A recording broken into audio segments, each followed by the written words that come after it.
The dish I'm going to make today goes by a variety of explosive sounding names like boom boom, bang bang, firecracker, and dynamite. But whatever you want to call it, I call it delicious. Let's get on with it.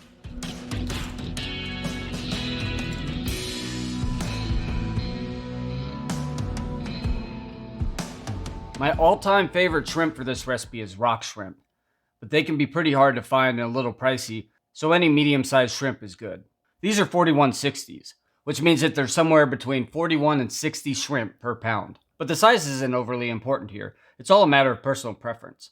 I just feel that if you go too small, they tend to overcook before the crust is crispy, and too big can be quite a mouthful. This is a nice bite size for me. What's more important is that you get shrimp that are peeled and deveined. Although you may find yourself in the same situation as I am, where they still have the tail on, and that's no big deal. Just make sure that you peel them off before frying. Now to make these crispy, we need to coat them in something. There's a few options here. Cornstarch is probably the most common. It's a gluten-free option that leads to a very thin coating, but it's not significantly crispy. Now you can build on that by first dipping your shrimp into an egg or buttermilk mixture before the cornstarch. This makes the coating slightly thicker, which gives a little more for the sauce to adhere to, but the end result isn't as crispy as one with flour. And I'm a big fan of cross-utilization, so I achieve my ultra crispy crust by using a flour blend that I already always have on hand. If you've been around for a while, you may recognize this from some of my other recipes, although this time it's scaled down a little. Begin with 1/3 cup of semolina. But Dave, what's semolina? The easiest way to describe it is it's a type of flour using a different strain of wheat than your all-purpose flour. It also has a higher protein content than all-purpose flour, similar to bread flour. It's usually used for making pasta or couscous, but can also be used to coat the bottom of pizza, and I like to use it for fried foods to make them extra crispy. But since it's a harder wheat, it creates a different texture than those do as well. But back to the recipe. Next you want 1/3 cup of all-purpose flour, 1/4 cup of cornstarch, a 1/2 tablespoon of sugar, 1 teaspoon of kosher salt, 1/2 teaspoon of baking powder, 1/2 teaspoon of onion powder, 1/4 teaspoon of garlic powder, and 1/16 of a teaspoon of cayenne. And don't worry if you can't get semolina flour.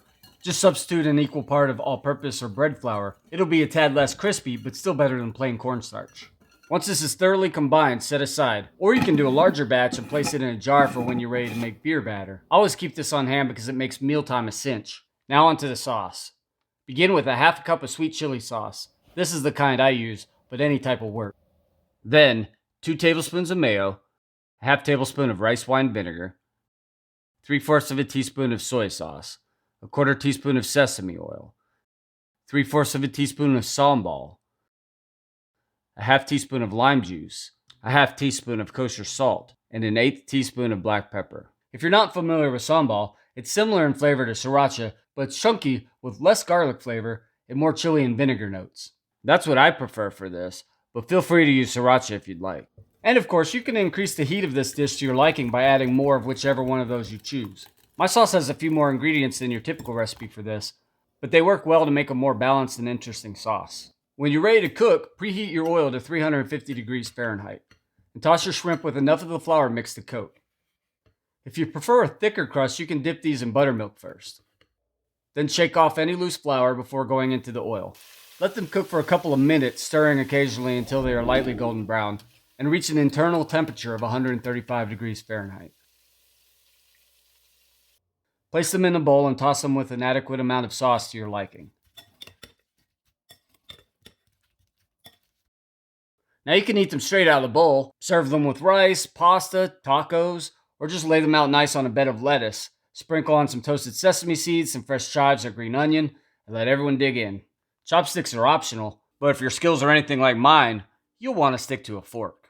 And that, my friends, is all I've got for this episode. If you enjoyed this and you'd like to see more similar content, be sure to hit that like and subscribe, and I'll see you next week. But for now, I've got some shrimp to eat. Bye.